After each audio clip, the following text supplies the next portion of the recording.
Wild West saloon. Steak, whiskey, a tired cowboy. That's how movies and books show it.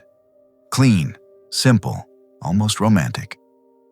But in reality, it was something else entirely. What was waiting for you could be just as dangerous as a bullet. And the worst part, you wouldn't even understand what was actually killing you. Now let me show you what it really looked like. Harsh, dirty, and honest. A saloon in the Wild West wasn't just a bar. It was everything at once. A hotel, a gambling hall, and a place to eat. And sometimes, a place where much more was happening than just food and drinks. For many people, it was the only place where you could get a meal at all. And you didn't have a choice. Many of these saloons were in places where food had to travel for weeks to get there. Through heat, dust, and bandits who didn't care if the wagon carried gold or just a sack of flour. There was no refrigeration. The water was often unsafe, and the people cooking your food weren't trained cooks.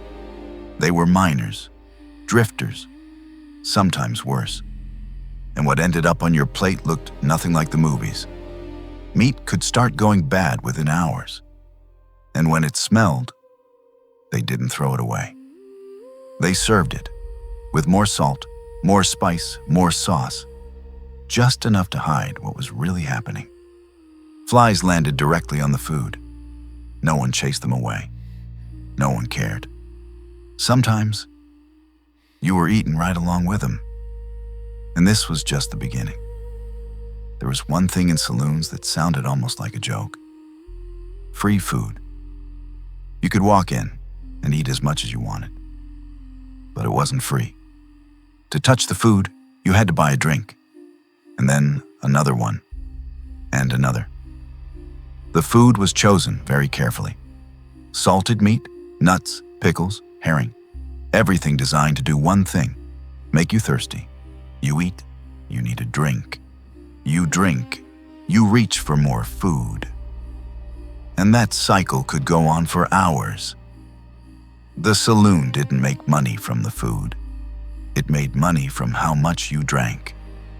And if you think that was the worst part, you're wrong. If you walked into one of these saloons and looked at the menu, the choice would be as simple as it gets. In reality, everything came down to just a few dishes. There weren't many, usually around 5, and each one in its own way showed just how bad things really were. You already know something wasn't right with the meat, and if you ignored the smell, the worst part began the moment you tried to eat it. They might call it a steak or a stew. Sometimes just dinner. But the name didn't change much. In front of you was still a dense, tough piece with a color you wouldn't trust. Sometimes it was cooked so long it turned almost rubbery. Other times, not enough, leaving something off about it inside. Not raw, but not right either. And you didn't always understand what was actually in your mouth. Sometimes, just getting through it took far longer than it should. And you had to work your jaw hard just to deal with that piece. And at some point, you would catch yourself thinking this felt more like a test than a meal. And that it wasn't about whether it tasted right anymore, but whether your teeth would hold. You just kept eating. Because you had to finish it. And because there was nothing else. And after that, all you could do was hope your body would handle it without consequences. Out in the Wild West, that was already considered luck. And if you thought at least the names on the menu made sense, you'd be wrong. Out in the Wild West, food often sounded far better than it actually was. You ordered one thing and got something completely different. Sometimes, literally, One of the most famous dishes sounded almost elegant. Rocky Mountain oysters. Sounds like something pulled fresh from cold mountain water. But it had nothing to do with the ocean. It was bull testicles. Fried, served as a snack, and eaten like it was a delicacy. And if you didn't know that beforehand, understanding came after. And it wasn't the only one. Lamb fries. Sounds similar. Same thing, just from a sheep. In some places, they served rattlesnake meat. People said it tasted like chicken. But that wasn't the point. The point was what you were actually eating and how long it had been waiting for you. And sometimes, entire dishes were made from whatever was available. Heart, liver, kidneys, everything went into the same pot. Because wasting food wasn't an option. And at some point, the line between food and whatever was edible simply disappeared. And the strangest part, for them, this was normal.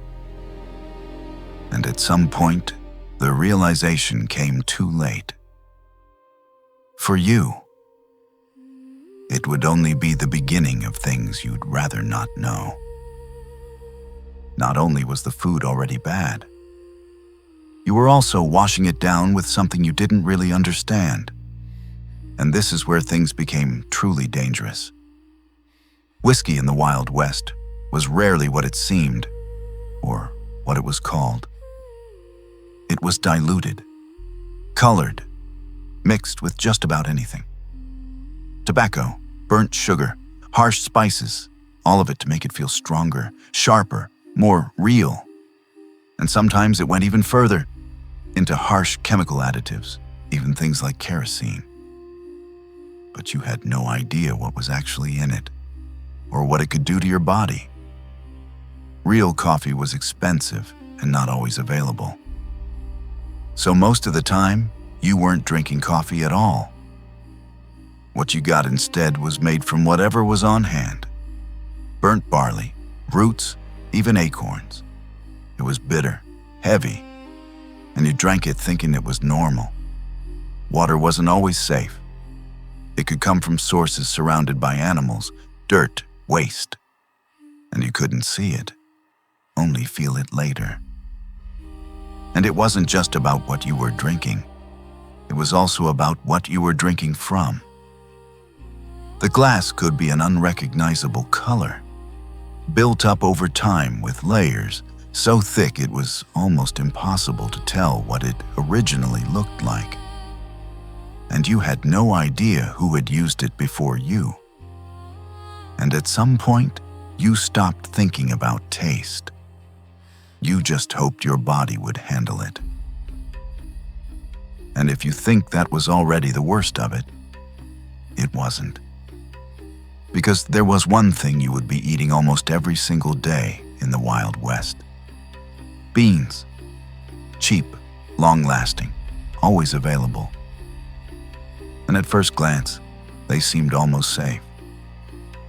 Until you thought about what they were cooked in, or what had been there before. They were boiled for hours, sometimes all day, in the same pot, rarely cleaned properly. Layer after layer built up inside it, holding everything that had been cooked there before. And you ate it without even thinking about it, until it turned into a thick, heavy mass. Not something you enjoyed, something that just filled your stomach. In better places, they might add a bit of fat or salt. In most places, it was just beans and water, and you ate them over and over again, day after day. And after a while, your body started reacting, heavy, bloated, uncomfortable in a way you couldn't ignore. And there was nothing you could do about it. Because this wasn't just a meal, this was your diet, every single day. And at some point, it stopped being food and became something you just had to get through. And if it ever felt like you were getting lucky, like the food was almost free, it only looked that way. On the table, you might find simple snacks, bacon, nuts, pickled herring, things you could grab and eat right away. And it felt like a good deal. But it wasn't there for you. It had a purpose. All of it was loaded with salt. So that after a few bites, you wanted one thing: to drink more alcohol. The kind you had to pay for, and the kind that wasn't exactly safe. And you did, again and again. And with every sip, you paid. Because the food might have been free, but you were already inside a system that made sure you kept spending. And if it feels like at least something on that menu should have been simple, bread didn't save you either. This wasn't fresh, soft bread. It was dense, dry. Sometimes so hard it was easier to break than to bite. It could sit there for days, sometimes longer. No one threw it away, because wasting food was a luxury. And you had no idea where it had been all that time, who had touched it, what might have passed over it, or what had been sitting next to it, what it had been resting on. Sometimes it was soaked, just to make it chewable. But that didn't make it better, just softer. And at some point, it stopped being bread and became just another way to fill your stomach. And the worst part didn't start at the table. It came later, when you could no longer tell what exactly caused it. Because out here, you ate whatever was given. You drank whatever was poured. And you never really knew how long it had been sitting there, or what had happened to it before you. At first, it was just a heavy feeling. Then something else. Something that didn't go away. And the longer you stayed, the more normal it became. People around you felt the same. But no one talked about it. Not because everything was fine, but because out here, complaining wasn't something people did. They just endured it. And at some point, you stopped asking questions. You just ate, you just drank. And hoped this time it wouldn't catch up with you. From the outside, everything looked normal. A saloon, people, conversations. But underneath it all was something very different. Because the real problem wasn't what was served. It was that you never really knew how it would end for you. And after all of this, it becomes clear why in Westerns the Wild West is so often romanticized. Cowboys, saloons, a simple, authentic life. Because the truth looks very different. It's rougher, dirtier, and much harder to swallow. Almost like that tough piece of meat you just learned about. Write in the comments what surprised you the most, or what you definitely wouldn't be able to try, even once. If you're into stories like this, subscribe to the channel. Here, we honestly show what usually stays behind the scenes. Thanks for staying till the end.